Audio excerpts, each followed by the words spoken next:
Have you ever felt sad and been told to just bleed it out? Or been called too emotional because your liver was supposedly overheating? What if I told you that for hundreds of years, medieval psychology blamed your feelings on imaginary fluids, your anger on a hot liver, and your creativity on a brain that was literally drying up? Here's the truth they didn't want you to question. Medieval popular psychology was basically made-up nonsense, but people believed it completely. In this video, we're going to explore 4 of the weirdest, most confident lies medieval doctors told about the human mind. But before we drain your bile, or worse, recommend a cold bath, take a moment to like this video and subscribe to Little Historical.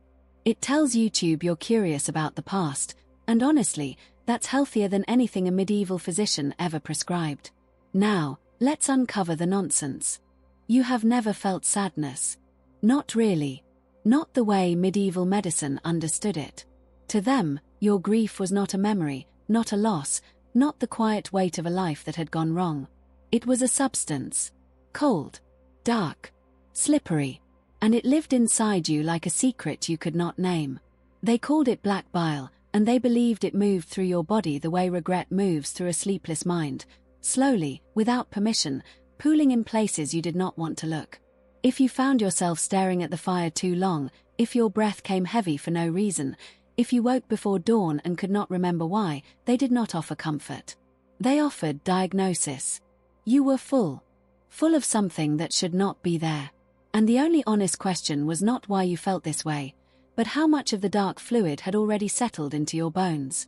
This was the strange genius of medieval psychology. It took the most private ache you owned and turned it into plumbing.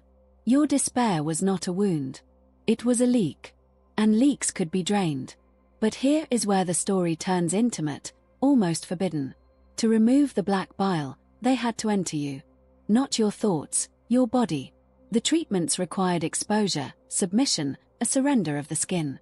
Bloodletting meant opening a vein and watching yourself empty into a bowl. Purging meant losing control in ways no one spoke of at dinner. Sweating and starving meant your own flesh became the enemy, and you learned what it felt like to be hollowed from the inside. There was a strange, silent intimacy in all of it. The physician's hands on your arm, the slow pull of your own warmth leaving, the dizzy relief that felt almost like peace. And you were not allowed to ask if this was helping. You were only allowed to hope that the darkness draining out of you was the same darkness that had been pressing on your chest. They never found black bile, of course, because it never existed. But they found your fear, your obedience, your willingness to be opened. And that was enough to keep the treatments going for centuries. Sadness was never a fluid. But the medieval mind could not accept that some pains have no physical source. So they invented one, and then they cut it out of you. And somehow, that made the world feel safer. Even as you grew weaker. Even as the bowl filled with what was never the problem. But sadness was only the beginning.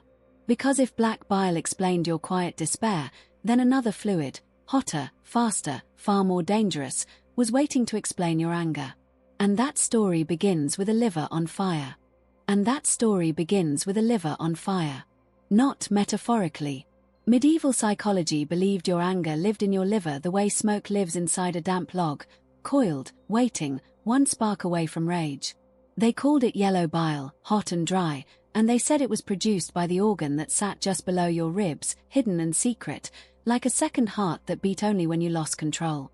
If you ever felt your face flush, your fists clench, your voice rise before your mind could stop it, that was not frustration. That was your liver throwing a tantrum. And the most disturbing part? They believed you could not help it. Your anger was not a choice. It was a temperature. Think about what that means. Every argument, every sharp word, every moment you wanted to break something. Medieval doctors said your body had already decided before you even knew you were angry. The heat rose from your liver, spread through your blood, and reached your brain like a fever dream you could not wake from. You were not responsible. Your organs were. And that strange absolution came with a price. To cure your anger, they had to cool you down from the inside. Cold baths, yes, but also cold diets, cold rooms, cold silences. They told you to avoid spices, avoid wine, avoid sex, avoid anything that stirred the blood. In other words, avoid pleasure. Avoid connection. Avoid the very things that made you feel alive. Because your rage, they whispered, was not a sin. It was a design flaw. And design flaws required discipline. But here is where the tension deepens. Medieval physicians also noticed that some people burned hotter than others. Men, they said, were naturally warm, so their anger was expected, even forgiven. Women, colder and wetter, were not supposed to feel rage at all. So when a woman did lose her temper, her anger became something else entirely. Hysteria. Wandering womb. A failure of moisture. They treated her not with cold baths but with restraint, with prayer, with hands that held her down. The same heat that excused a man condemned a woman. And neither of them was ever asked what had actually happened to make them angry. Because in medieval psychology, your story did not matter. Only your fluids. Only your temperature. Only your liver. And once they finished cooling your rage, they turned their attention to the most dangerous heat of all, the fever of wanting someone so badly it felt like illness. That is where love sickness begins. And that cure was even stranger than bleeding. That is where love sickness begins. And that cure was even stranger than bleeding. Medieval psychology did not see love as poetry or destiny or the quiet comfort of two souls recognizing each other. They saw it as a fever. A dangerous, obsessive, mind-melting fever that started in the eyes, traveled to the heart, and then settled into the brain like a parasite.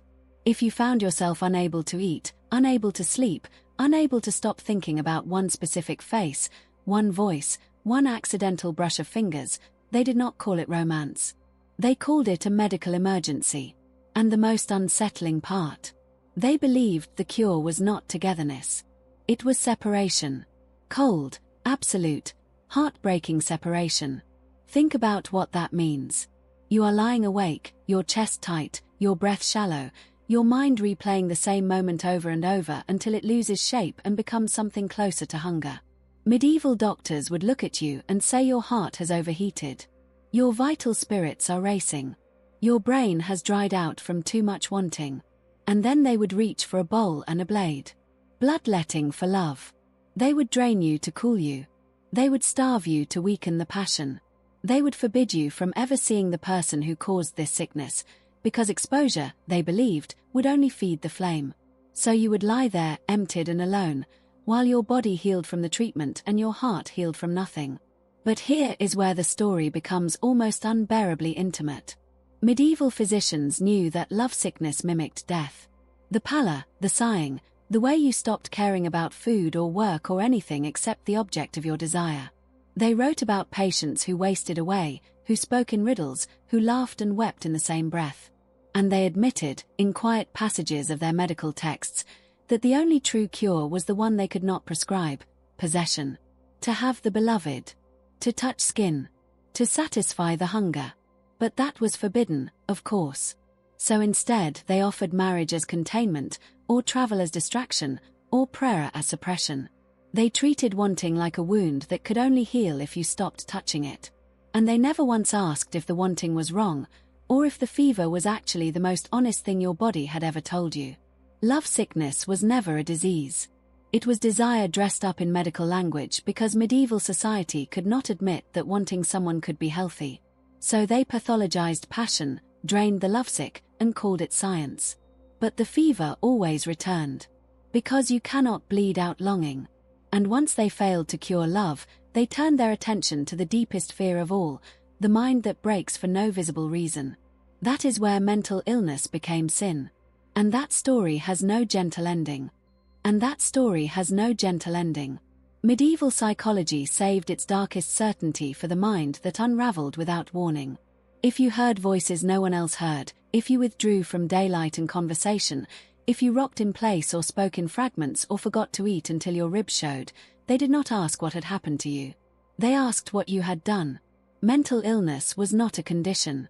It was a verdict. Some hidden sin had finally surfaced. Some moral failure had rotted inside you until your mind could no longer hold itself together. And the most chilling part? They believed you knew. Somewhere, beneath the confusion and the fear, they thought you remembered the crime that caused this. You were simply choosing not to confess. Think about what that means for a person already losing their grip on reality. You wake up one morning and the world feels wrong. Colors too bright. Shadows too deep. People's faces shift like masks. And instead of a healer, you receive an accuser. The priest comes first, not the physician. He asks about sins you cannot recall. He watches your trembling hands and sees guilt, not illness. He listens to your rambling words and hears deception, not distress. And if you cannot answer clearly, if you cry or scream or fall silent, that silence becomes proof. The demon has taken your tongue. The sin has poisoned your soul. The only cure is not comfort but correction. Restraint. Isolation. Sometimes chains. Because medieval psychology truly believed that punishment could heal a mind, that if they made the body suffer enough, the soul would finally confess and be free. But here is the unbearable intimacy of this belief. They did not see themselves as cruel. They saw themselves as saving you. Every lash, every cold stone floor, every day spent in darkness was framed as spiritual medicine. Your suffering was not meaningless. It was redemptive. You were not a patient. You were a sinner being purified. And if you died during this treatment, well, your soul was now with God. The problem was resolved. The system had worked. No one had to admit that they had no idea what was actually wrong with you. No one had to sit with the terrifying possibility that some minds simply break without reason, without sin, without any moral failure at all. Medieval psychology turned the most vulnerable people into moral lessons. It took their pain and labeled it punishment. And it did so with absolute confidence, because doubting would have meant admitting that the universe is not fair, that suffering is not always deserved, and that sometimes the mind collapses under a weight no one else can see. They could not accept that. So they blamed the sufferer. And that blame became the longest, cruelest treatment of all. But even after they explained sadness with bile, anger with heat, love with fever, and madness with sin, they still had one final question to answer. What about the dreams that visited you without permission? The ones that felt like messages from somewhere dark and hungry? That is where medieval psychology turned to the stars, and to the whispers that came while you slept.